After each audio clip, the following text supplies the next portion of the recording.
운주하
당연했던 모든 것들을 다시 생각해 보라 라는 것이 이번의 주제입니다.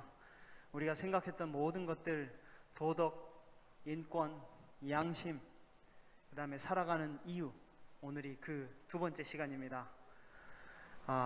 오늘 제가 처음으로 먼저 여러분과 함께 이렇게 질문을 시작할 텐데요, 시작하기 앞서 먼저 두 번째로 이렇게 다시 뵙게 돼서 정말 반갑고 또한 영광으로 생각합니다.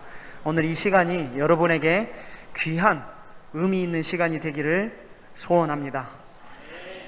질문을 시작하겠습니다. 여기 있는 밑줄에 있는 것을 무엇을 생각하는가 라는 것입니다. 이것은 설문조사인데요, 아프리카 사하라 이남 지방에 있는 사람들에게 이것을 생각하는가 라고 물어봤더니 89%의 사람들이 이것을 생각한다 라고 했습니다. 그 다음에 아시아 지역은 76%의 사람의 이상이 이것을 생각한다 라고 했습니다. 그 다음에 기타 지역들은 약 80% 위쪽으로 생각한다 라고 했습니다. 여러분, 이것은 무엇일까요? 네, 이것은 무엇일까요? 우리가 살아가면서 늘 궁금하지만, 늘 생각해야 되지만 깊이 생각하지 않는 것이 바로 이것입니다. 이것은 무엇일까요? 네.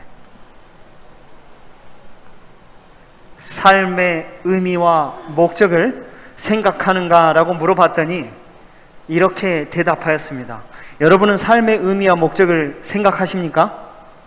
네, 나는 그런 걸 생각하지 않아요 라고 말할 수 있습니다. 그러면 제가 대묻겠습니다. 여러분들은 공부를 왜 하시나요? 여러분들은 일을 왜 하시는가요? 여러분들은 왜 꿈을 가지시는가요? 이러한 모든 것들은, 저의 질문들은 삶의 의미와 직접적으로 연관이 있는 것입니다. 우리는 이 삶을 소비하는 시대입니다. 그래서 소비하기 위해 소비를 하는, 그래서 마치 나조차도 이 세상의 틀 안에서 마치 소모품처럼 소비되는 듯한 그러한 느낌을 우리는 받습니다. 오늘의 주제, 삶의 의미를 왜 생각할까? 우리는 왜 삶의 의미를 생각해야 될까라는 주제로 오늘의 말씀을 이어가겠습니다. 요즘에 그런 시대이기 때문에 우리는 어쩌면 자신의 존재 이유가, 삶의 이유가 계속해서 소모품처럼 되기 때문에 무언가를 세우기 위해서 우리가 이런 걸 하지 않을까 싶습니다. 우리는 인스타그램, 페이스북, 유튜브, 그런 블로그를 통해서 자신의 삶을 알리기를 원합니다. 자신의 삶을 누군가가 보아주기를 원합니다. 그리고 스스로 누군가가 보아주지 않더라도 나 스스로라도 무언가 의미를 만들어내기 위해서 이와 같은 일들을 하고 있지 않나 싶습니다.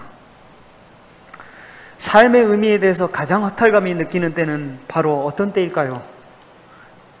어제 아주 안타까운 소식이 광주에 있었습니다. 네, 학동에 큰 사건이 있었습니다.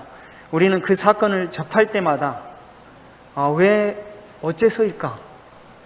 만약에 내가 그 자리에 있었으면, 혹은 우리의 사랑하는 가족들이 또 혹은 친구들이 그 자리에 있었으면 어땠을까라는 생각을 할 수밖에 없습니다. 그래서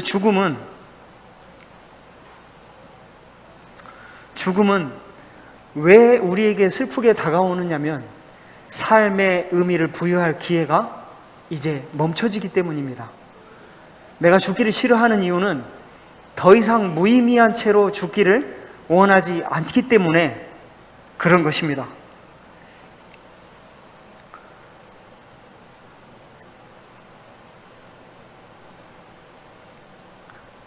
그래서 이 세상적 관점에서는 목적 없이 태어났고, 또한 세상적 관점의 사람들은 이렇게 말합니다.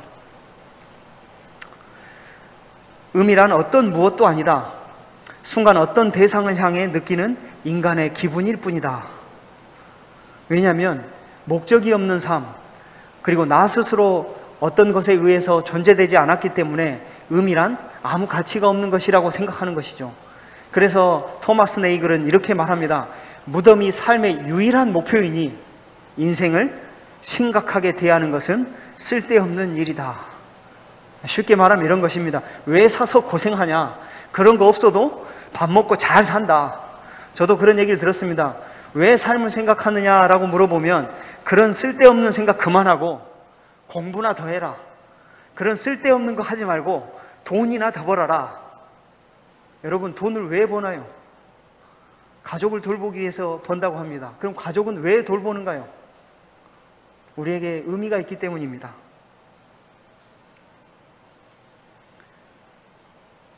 삶의 의미라는 말에서 이 의미의 뜻은 이런 것을 갖고 있습니다. 첫 번째, 의미가 있다는 것은 목적을 가지고 있다는 뜻이 분명히 있습니다. 두 번째는 의미가 있는 것은 중요한 일이기 때문에 의미가 있습니다. 여러분, 내 가족이 의미가 있는 이유가 무엇이죠? 그것은 내 가족이 소중하기 때문에 의미가 있는 것입니다. 그렇다면 이렇게 할 수 있습니다. 목적과 중요한 것이 있다는 것은 이런 것을 뜻합니다. 삶의 전반적인 방향과 목적이 분명히 존재한다는 것입니다. 그 다음에 목적만 필요한 것이 아니라 그 목적에 따라서 그 목적이 변화를 낳고 자기와 이웃 사람들에게 좋은 긍정적인 보람을 낳는 것입니다. 그래서 나에게 그것이 확신으로 다가올 때 그것들이 의미 있게 다가옵니다. 맞습니까? 우리에게 삶은 그저 밥만 먹고 사는 것이 아니라 내가 하는 모든 것들이 선하고 바르고 행복하고 또 주변 사람들에게까지 기쁘게 될 때 나에게 참 의미가 있다고 우리는 말할 수 있다는 것입니다. 이 어떻게 죽을 것인가 라는 책을 쓴 아툴 가완디라는 이 의사입니다. 이 박사님은 이 한 책에서 한 연구의 사례를 밝혔습니다. 한 요양병원의 일입니다. 요양병원에는 늙고 혹은 아프고 또 어려운 사람들이 가는 곳이죠. 그런 사람들이 이 돌봄의 필요를 받고 가는 곳인데 그들은 원래 아주 무기력하고 힘들고 약에 의존하면서 살고 있었습니다. 그런데 이 의사가 어떻게 했냐면 관리자에게 허락을 받아서 애완동물과 여러 가지 동물들을 들여오기 시작했어요. 그래서 강아지와 또 고양이와 토끼와 암탉 그리고 앵무새들을 들여왔습니다. 그 들여온 다음에 그 사람들에게 모두에게 그 사람들을 맡겨놨더니 어떤 변화가 일어났냐면 평소에 혼자 틀어박혀 방 안에만 있던 그 요양원에 있는 그 거주자가 개를 데리고 산책을 하기 시작했고 또 사람들과 이야기를 하기 시작했고 또 앵무새에게는 이름까지 지어주는 일들이 일어났습니다. 그리고 그게 놀라운 변화가 따라서 일어났는데요. 어떤 결과가 일어났을까요? 네, 의약품의 투여량이 38%가 줄어들고 사망률이 그전에 비해서 15%나 줄어들었다는 것입니다. 어떻게 이러한 변화가 일어날 수 있을까요? 그 의사는 이렇게 말했습니다. 내가 보기에 사망률의 변화는 인간의 근본 욕구인 삶의 이유 때문이다. 우리는 어째서 먹고 자고 싸는 것만 생각하지 않고 그 위의 것으로 우리의 삶을 충족시키려고 할까요? 그것은 우리의 삶의 의미에 깊은 내면의 욕구가 있기 때문입니다. 그래서 우리가 때때로 이런 말을 합니다. 삶이 왜 이 모양일까? 여러분 이런 말 하신 적 있습니까? 예, 저 또한 이런 말을 해본 적이 있어요. 왜 내 삶은 이 모양 이 꼴일까? 왜 이런 말을 할까요, 우리는? 그것은 우리가 삶의 의미를 고집하기 때문에 이런 말을 하는 것입니다. 나는 그런 삶의 의미가 필요 없어 라고 하는 사람들은 굳이 이런 말을 할 필요가 없는 것입니다. 우리가 삶의 의미를 찾아야 하는 이유는 회의감과 허무감에서 벗어나기 위해서입니다. 또한 삶의 방향성조차 잃어버리는 나의 모습을 볼 때 행복감을 느끼지 못하기 때문에 그렇습니다. 중요한 존재라는 가치가 인식되기 때문에 근본적인 행복의 문제가 삶의 의미에 있기 때문에 우리가 삶의 의미를 고집하는 것입니다. 우리는 의미 없이 살 수 없습니다. 우리의 가치의 모든 것들이 중요하게 여기지길 바랍니다. 그래서 내가 하는 행동들을 누군가는 봐주기를 원합니다. 그래서 늘 관심을 받기를 원해요. 그래서 어린아이들은 엄마 아빠의 관심을 받기 위해서 때때로 아주 많은 열심을 기울여 공부를 하기도 합니다.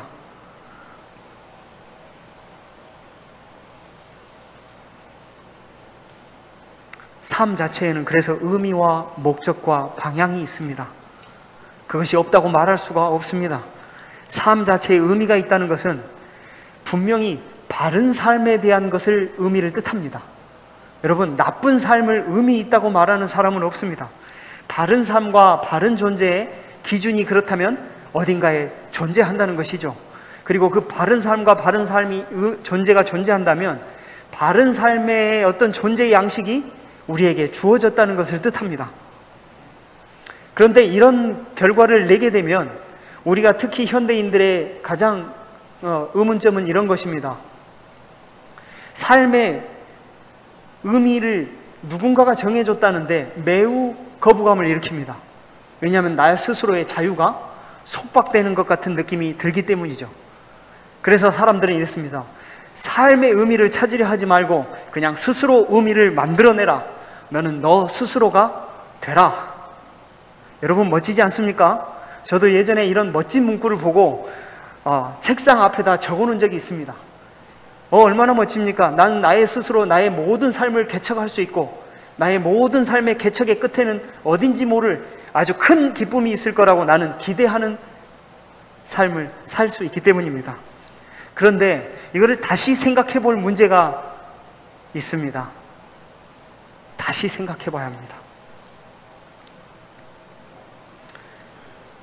스스로 지어내는 의미의 한계가 있습니다. 내가 의미를 스스로 지어냈을 때의 문제점이 아주 많아요. 우리는 그걸 쉽게 생각해 보지 않습니다. 어떤 것일까요? 먼저 간단하게 예를 들어 보겠습니다. 어떤 호랑이가 있어요. 근데 나는 그 호랑이에게 어떤 의미를 두냐면 호랑이는 인간과 친구이고 마을의 수호신이다. 그래서 나는 아무런 도구조차 없이 그냥 맨몸으로 호랑이 앞에 뛰어들어갑니다. 여러분, 어떻게 될까요? 네, 그 앞은 알 수 없습니다. 또 그 다음입니다. 삶의 의미입니다. 나는 어떤 한 친구가 다리에 장애가 있습니다. 그런데 이 친구가 꿈을 꿉니다. 나는 이 올림픽 대표 육상 선수로 나가서 금메달을 반드시 딸 것이다. 사람이 꿈을 꾸면 이루지 못할 것은 없다라는 의미가 나는 절대적이다라고 하면서 꿈을 꿨습니다. 여러분, 이 친구가 계속해서 그 의미를 생각하면서 이 꿈에 계속 도전한다면 여러분, 그 친구의 미래는 어떻게 될까요? 여기서 말씀드릴 것은 우리가 어떤 의미를 지어내야 한다 할지라도 세상은 우리의 해석과 달리 독립적으로 존재하는 원칙과 실제가 있습니다. 그 다음에 예를 들어보겠습니다. 그 다음으로 한계는 뭐냐면 논리적 기준의 문제가 달라집니다. 무엇이냐면 나는 다른 사람에게 자유롭다고 남에게 해를 끼쳐서는 안 된다라는 의미를 짓고 살아가는 사람들이 있습니다. 여러분, 이렇게 살고 있습니까? 아주 좋은 의미 아닙니까? 그런데 여기서 해의 기준이 뭘까요? 남들을 어렵게 하는 그 기준은 뭔가요? 그 기준은 바로 행복의 기준에 따라서 해는 달라질 수 있습니다. 만약에 내 기준의 의미를 다 다르게 해버리면 내 입장에서는 이것이 전혀 해가 되는 것이 아니에요. 그런데 그 사람의 입장에서는 뭐가 됩니까? 상처가 될 수 있어요. 그래서 우리에게는 도덕적인 기준이 반드시 존재합니다. 어떤 사람은 이걸 해놓고도 이거는 나의 도덕적 기준에서는 전혀 문제가 되지 않아 그러면서 그 사람에게 상처를 입혔습니다. 여러분, 이것이 괜찮은가요? 그리고 스스로 의미를 지어내는 모든 사람들이 서로 각자의 의미를 가지고 모여서 산다면 여러분, 이 세상은 어떻게 될까요? 대화가 통할 수 있을까요? 서로가 배려를 해줄 수 있을까요? 그럴 수 없습니다.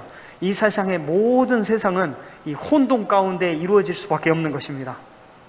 그래서 서로 다른 의미들에는 기준을 잡기가 매우 어렵습니다. 그래서 제가 정리하면 이렇습니다. 스스로 지어낸 의미의 한계들은 이런 것입니다. 현실적이고 이성적인 문제에 봉착하게 됩니다. 두 번째는 논리적인 것이 어그러집니다. 그 다음에 기준의 문제가 생기기 시작합니다. 세 번째는 무엇입니까? 이것은 지금 설명해 드리면 이렇습니다. 내가 어떤 목표를 잡았습니다. 내가 광주에서 혹은 대한민국에서 가장 큰 사업가가 될 거야 라고 기준을 잡았어요. 그것이 삶의 의미가 됩니다. 그래서 그 삶의 의미를 위해서 내가 정말 고군분투하며 가족도 돌아보지 아니하고 모든 것을 팽개친 채로 내가 그렇게 달려옵니다. 그래서 마침내 어느 순간에 그 꿈을 이루었습니다. 여러분, 그 꿈 다음에는 또 무엇을 할 것인가요? 그 꿈이 다 이루어지면 그 사업가는 과연 정말 행복한 나의 삶을 살았다고 말할 수 있을까요? 우리의 모든 꿈과 삶의 의미들은 지속성에 문제가 있습니다. 그리고 그것들이 올바르다는 기준을 누가 세워줄 것인가라는 문제에 우리는 봉착하게 됩니다. 그래서 반드시 도덕적 기준과 바른 존재와 바른 양식의 그런 삶의 의미들이 존재할 수밖에 없다는 것입니다. 그래서 삶의 의미는 우리가 지어내는 것이 아니라 우리 삶에 실제하는 고유의 의미를 찾는 것이다 라고 말할 수 있습니다. 그래서 다르게 말하면 우리는 삶을 존중해서 있는 그대로의 세상에 부합하는 의미를 발견해야 합니다. 우리가 지금 내가 여기 대한민국, 여기 광주 혹은 서울에 있을 때, 내가 누구의 아들, 누구의 엄마로 있을 때의 고유한 의미들이 각각 다양하게 존재한다는 것입니다.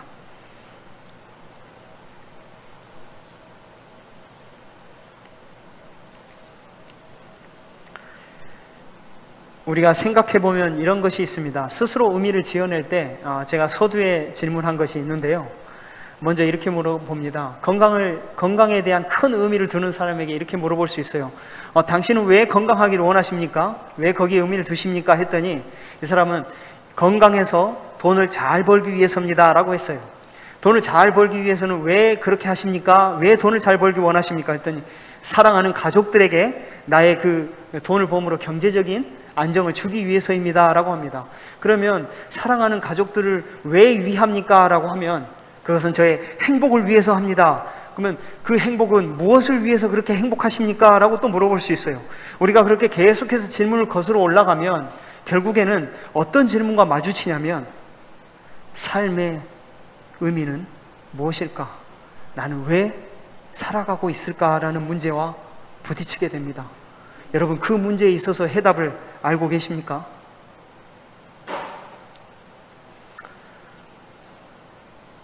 그래서 우리가 아무 존재에게도 창조받지 않았고 또 어떤 절대적인 기준도 없으며 우리는 우연 속에서 수백만 개의 별 중에서 그 우연히 지구 안에서 먼지 안에서 아주 자연 발생적으로 생겨났다고 그렇게 생각할 때 우리의 모든 의미들을 이 사람은 이렇게 말합니다. 친구에게 이런 편지를 썼어요. 냉철하게 생각한다면 현대인은 인간이 결국 원숭이나 모래화의 의미와 다를 이유가 없음을 인정해야 한다.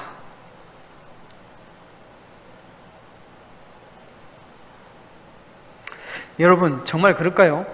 여러분, 사랑하는 사람이 날 떠나가고 사랑하는 사람들이 다치고 또 사랑하는 사람들이 고통당해하고 내가 사랑하는 어떤 일들이 혹은 물건들이 대상들이 사라질 때 여러분들은 아무 의미가 없어 라고 말할 수 있는 사람이 과연 존재할까요? 그럴 수 없습니다.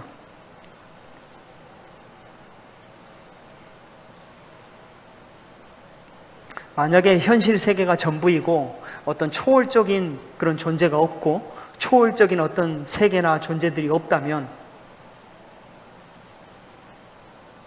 우리가 이 현실 세계만 집중한다면 우리에게 어떤 의미가 있을까요? 우리가 한번 생각해 볼 필요가 있습니다. 그것들은 언젠가 전부 다 사라질 것이고 이유 없이 온 것은 결국 이유 없이 돌아가도 되는 것입니다. 우리가 그렇게 과연 생각하는 것이 행복하느냐의 문제입니다. 그래서 기독교의 관점은 무엇인가요? 라고 물어봅니다. 기독교는 왜 어떤 이 문제를 어떻게 해결할 수 있을까요? 라고 반문할 수 있어요. 기독교는 이 모든 문제가 아주 자연스럽고 논리적으로 말이 되게 설명할 수 있습니다. 깊이 생각할수록 우리는 그것을 느낄 수 있습니다. 기독교는 스스로의 존재와 의미에 대해서 그만 생각하라고 말하지 않습니다. 계속해서 너의 존재의 의미를 생각하라고 말합니다. 하나님께서 우리를 특정한 목적을 위해서 아주 사랑하는 안에서 우리를 사랑하는 가운데 우리를 특별하게 지으셨습니다. 그래서 우리에게는 개개인마다의 특별히 하나님께서 가장 행복한 길로에 인생에 충분한 의미를 두셨다는 사실입니다. 만약 기독교인들이 의기소침하고 삶의 의미가 무기력해지고 삶의 의미가 사라졌다면 그것은 나의 삶에 대한 존재에 대한 생각을 깊이 하지 않았기 때문입니다.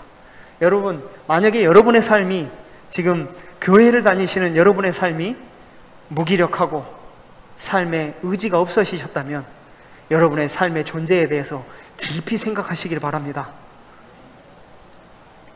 이 세상은 하나님께서 이 분명한 목적을 가지고 우리를 창조하셨습니다. 우리가 결코 죽지 않게 창조되었습니다. 그런데 사람들이 죄를 짓고 하나님에게서 멀어지고 하나님과 분리되어 살기 시작했어요. 그리고 나서 그 사람들은 결국에 그 분리된 삶 속에서 아버지를 잊어버리고 그 다음에 존재의 이유와 목적을 잃어버린 채로 살기 시작했습니다. 그렇게 우리가 살 때 인생의 삶은 방황할 수밖에 없는 것입니다. 그런 우리를 2000년 전에 아버지가 아들을 찾듯이 우리에게 찾아오셨습니다. 그리고 우리에게 찾아오셔서 너는 충분히 가치가 있고 소중한 존재고 결코 우연이 된 것이 아니다. 네가 비록 능력이 없고 또 네가 비록 왜소하고 혹은 네가 성공하지 못할지라도 너는 내 아들이다. 그래서 예수님께서는 목숨을 바쳐서 그 아들의 모든 죄값을 바치시고 십자가에 달려 돌아가셨습니다. 그리고 그분은 우리의 가장 큰 삶의 허무함을 안겨다주는 죽음을 이기시고 뭐 하셨습니까? 부활하셨습니다. 그래서 그 명백한 증거인 이 부활을 믿고 이 기독교인의 삶에서는 삶의 존재의 의미와 이유를 분명히 알게 되는 것입니다. 그래서 기독교인들에게 물어봅니다. 기독교인들이 자기가 회심을 한 이후에 나서 하는 말들은 내가 전에 살던 때보다 하나님을 알고 난 이후에 삶의 이유와 의미를 더욱더 풍성히 느끼게 됐다고 간증합니다.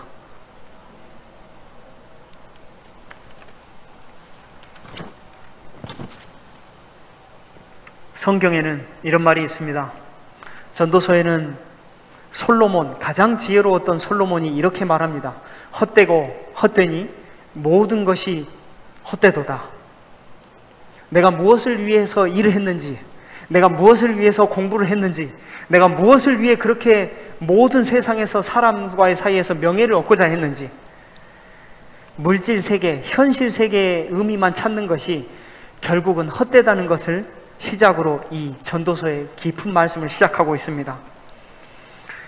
인간의 죄 때문에 우리가 목적과 의미를 잃었습니다.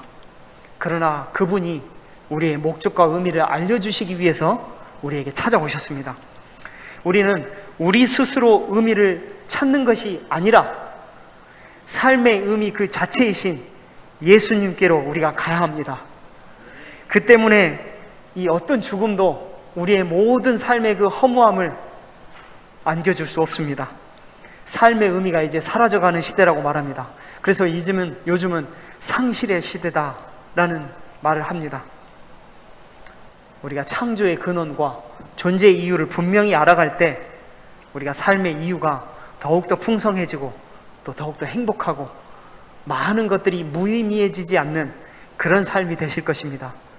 여기에 오신 모든 분들, 또 이틀째 저희의 전도회와 함께 하시는 모든 분들에게 삶의 풍성한 의미로 여러분들을 초대합니다.